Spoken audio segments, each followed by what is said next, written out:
Hey He-Man fans, I'm JoeFan82 here with another action figure review. Today I'm looking at the Masters of the Universe Origins, or He-Man Origins Skeletor figure. This figure was released in Wave 1 of the Origins line last year in 2020, and he is based on the vintage figure from 1982.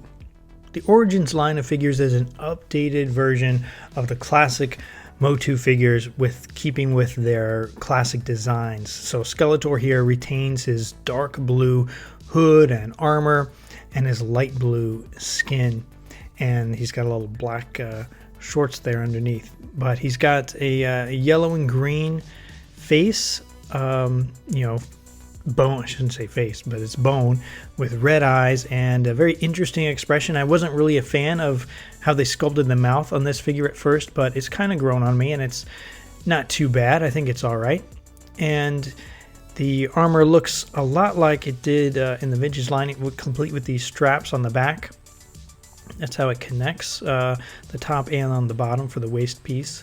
And I really like this armor over the vintage because when I had a Skeletor when I was a kid, and that armor, especially on the shoulder, really bothered me when I was playing with it. It was kind of stiff and it poked me in the fingers, and wasn't a really big fan of it. This armor, however, is flexible. All the figures that have this kind of armor or secondary piece have a much more flexible plastic, and I really think it's a big improvement.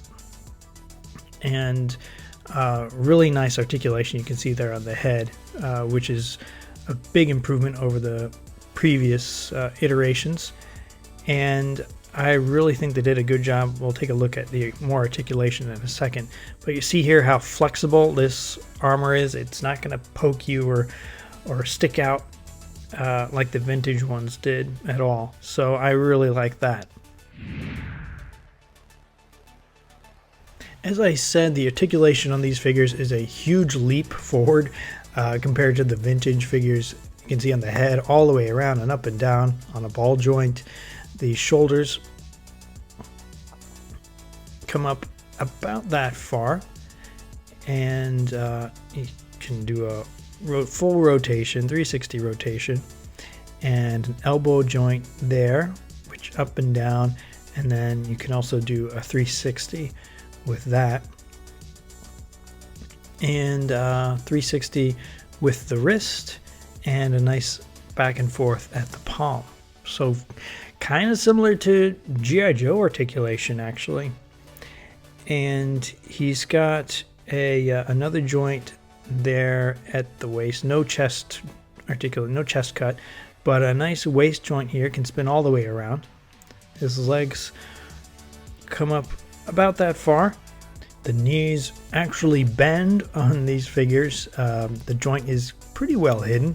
You can't really see it there. I mean, you see the seam between the thigh and the knee, but you don't really see the joint. They did a good job of disguising it, at least on the male figures, and it does a pretty good motion there.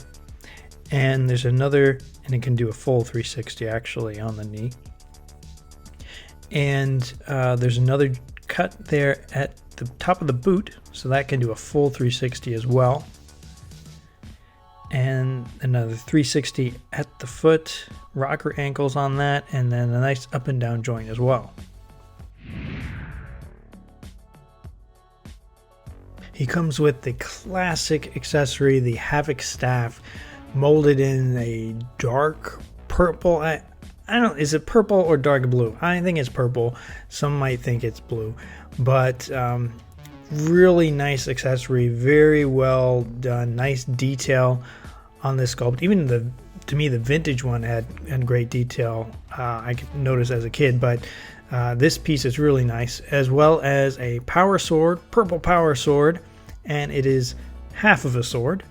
He can hold it in his hand, just like He-Man can hold his sword, but you've got to put it in the right way. So like that is not the right way, so you got to turn it so it doesn't really look great the way you have to put it in there so he can hold it. So looks much better this way. but that half is supposed to connect with He-Man's sword, and we'll see that a little bit later. But you can't really hold anything in this other hand, which is nicely sculpted. But you can get a lot of really cool poses out of these figures because of this new articulation that you couldn't on the vintage figures. But here's one kind of here, and very easy to move. Now the joints are not loose, but they're not extremely tight either, except on the elbows a little bit. But as you can see, I'm just moving it around and getting some really nice, interesting poses out of this Skeletor figure. He-Man. So I really think they did a great job on the articulation on these guys. Something I forgot to mention during my He-Man review was that you can actually take these figures apart and kind of mix and match the parts and make your own characters if you want. Something really interesting for this line. You can see I just sliding these apart. I had a little bit of trouble taking the legs off, but these other pieces can just snap right on. You see the hole there for his waist. And that just plugs in like that. Taking some of He-Man's parts, plugging them in, and that's a ball joint there, plugging onto the top, which gives him that great neck articulation. And see, now if you are able to purchase multiples of these, you can customize and repaint and make, you know, whole new characters just like you would for some other lines. Look at this crazy Skeletor He-Man mashup here. And so here's his sword. Here's Skeletor's sword, and you can actually store it on his back. In case you guys don't know, you can slide it there in the back so he can hold all of his accessories so he doesn't have a sword lying on the ground. And here is He-Man's sword. It came with the first He-Man in line wave 1. And you can take the male end of the He-Man sword, the female end of Skeletor's sword, and snap them together like so, and now you have one complete power sword, which can be used to open the Castle of Grayskull Jawbridge. And here Skeletor holds this sword a lot better, I think. That's my look at He-Man Origins Skeletor. I really like this figure. I highly recommend picking him up if you are a fan of MOTU and He-Man. If you like this video, then go ahead and hit that like button and be sure to subscribe so you don't miss any of my future videos.